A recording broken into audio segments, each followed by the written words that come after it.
मेरी काल्पनिक कहानियों के डायरी के पन्ने।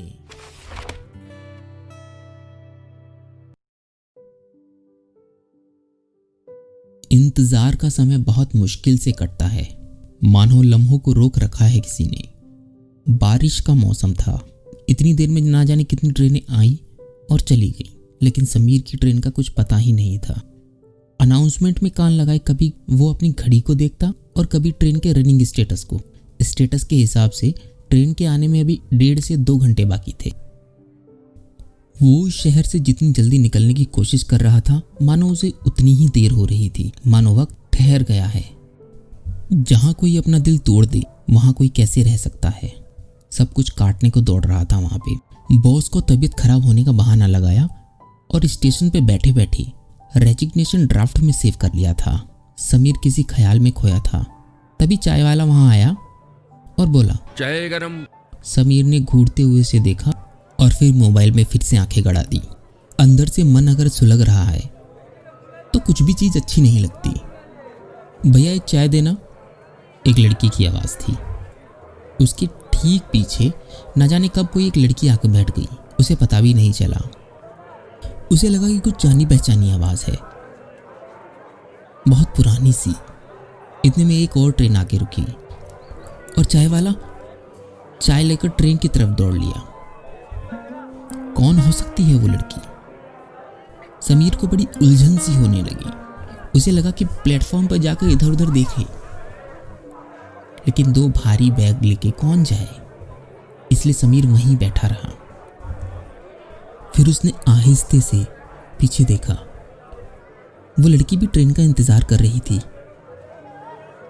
सोचा उसे कुछ देर सामान को देखने के लिए कहे और चला जाए। ये सोचते हुए समीर खड़ा तो हुआ, लेकिन वापस बैठ गया। समीर ने महसूस किया कि एक बार बार लट उसके गालों पर लटक आती थी, जिसे वो अपनी उंगलियों से अपने कान के पीछे जाकर जब संवारती थी तो उसके हाथों की चूड़ियां खनक उठती थी। समीर उसकी तरफ दोबारा घुमा ही था कि उसकी आहट पर फिर से लटक आई लट को कानों के पीछे ले जाती हुई पलटी और तुम? दोनों ने बड़े चौंक के एक साथ कहा। समीर के सामने एक तस्वीर आई और उसकी उलझन कुछ दूर हो गई। वही आवाज, वही चेहरा, उस पर वही कत्थई आंखें। कितने सालों में कुछ नहीं बदला था। बदला था तो बस उसकी मांग में सिंदूर और हाथों में चूड़ियां आ गई थी। वो समीर की दोस्त स्वाति थी। एक ही कॉलेज में पास आउट हुए थे दोनों। तुम यहाँ कहाँ? समीर ने पूछा। हरिद्वार जा रही हूँ, मम्मी के पास, स्वाति ने जवाब दिया। और तुम? मैं भी हरिद्वार ही जा रहा हूँ, समीर ने बोला। कुछ देर खैर खैरियत के बाद समीर ने आखिर पूछ ही डाला, शादी कब की? 1.5 साल हो गए हैं। तुमने की शादी? स्वाति ने पूछा। नहीं, अभी नहीं की, समीर ने बस इतना ही कहा और दूसरी तरफ देखने लगा। दोनों की ट्रेनों का अभी भी कुछ अता पता नहीं था। स्वाति ने चाय वाले को रोका ही था। इतने में समीर ने पूछ लिया, तुम चाय कब से पीने लगी? तुम तो कॉफी पीती थी ना? तुम्हें अभी भी याद है? स्वाति ने पूछा। हाँ, कॉफी ना मिलने पर तुम कितना लड़ती थी, यहाँ तक कैंटीन वाले को उल्टा सीधा तक सुना देती थी तुम। स्वाति मुस्कुराने लगी। उसकी आंखें समीर के चेहरे पे टिक गई, मानो पूछना चाहती हूँ कि और क्या क्या याद है तुम्हें? कितना अच्छा ग्रुप था हमारा।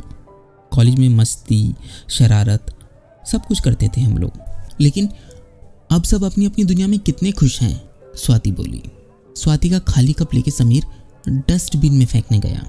स्वाति उसे पीछे तक देखती रही। ये दोस्ती वाला प्यार कभी खत्म नहीं होता। दोनों को एक दूसरे की बातें याद आने लगी। समीर को लगा स्वाति कहीं ना कहीं परेशान है। बहुत चुप थी, बहुत शांत। तभी स्वाति का मोबाइल बोलता है और वो कॉल रिसीव करने साइड में चली जाती है।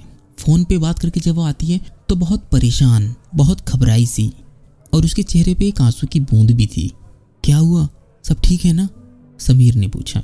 हाँ, सब ठीक है, स्वाति ने बोला। सारे दोस्त लकी नहीं होते।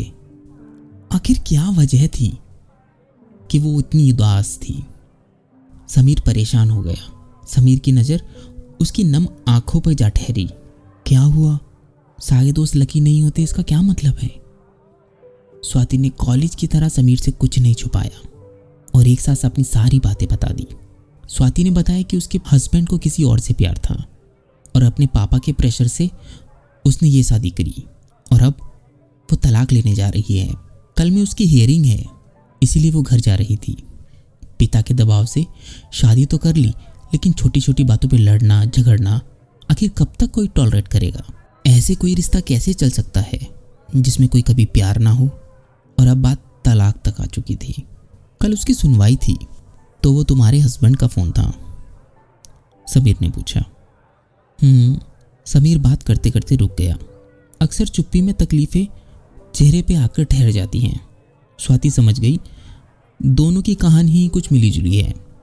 प्यार जितना खूबसूरत होता है, उसका अलगाव उतना ही तकलीफ भरा होता है। समीर को उम्मीद नहीं थी कि नीलम उसकी ज़िंदगी से इस तरह एकदम से चली जाएगी। नीलम ने बोला कि ये रिश्ता उसके पापा को मंजूर नहीं है। ये सारी बातें समीर ने स्वाति को बताई। ओह, तो उसका नाम नीलम था? स्वाति ने पूछा। अचानक पापा कहाँ से आ गए? हो सकता है वो खुद ही दूर होना चाहती हो। कहते कहते समीर की आंखें नम हो गई। समीर रुहासा सा हो गया। वो कहता गया, स्वाति सुनती गई। फिर कुछ देर बाद दोनों चुप हो गए। कहते हैं ना, जो अपना होगा लौट के आएगा। स्वाति ने उसे समझाया, और जो लौट के नहीं आया तो वो अपना था ही नहीं ना। समीर को थोड़ी सी हिम्मत मिली। कुछ ही देर में ट्रेन आ गई।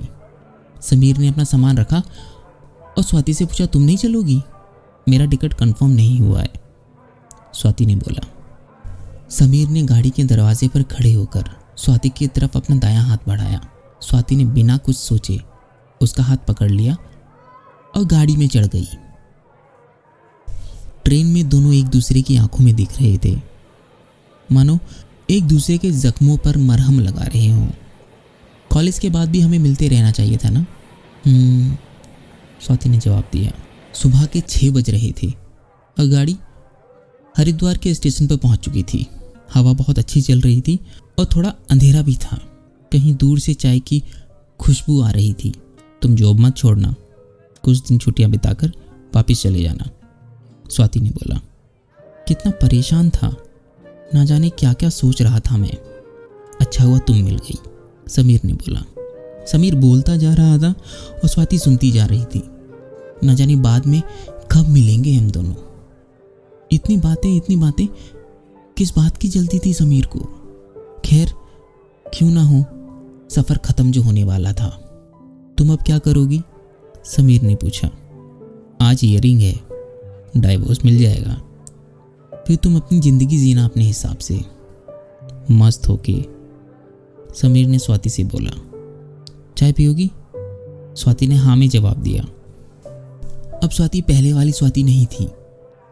अब वो कॉलेज वाली स्वाति, चमकदार आंखों वाली, हंसमुख स्वाति थी। समीर में भी बहुत बदलाव आ चुका था। ऐसा लग रहा था उसे कोई ताकत मिली हो। मैं कहाँ जा रहा था, मैं कहाँ पहुँच गया, क्योंकि तुम मिल गई, समीर ने बड़े लाड से कहा। तो स्वाति मुस्कुरा दी। ऐसा लगा अब मानो बादलों में से सूरज झांक रहा हो। मौसम साफ हो गया था, धूप निकल गई थी। स्वाति ने समीर को गले से लगाया और बोली, हम दोनों भी कितने लकी हैं ना। दोनों की आंखें नम हो चुकी थी। दोनों की आंखों में मानो प्यार का कोई कतरा उमड़ के आया हो, दोस्ती वाले प्यार का नाजुक सा कतरा। बस इतनी थी मेरी आज की कहानी।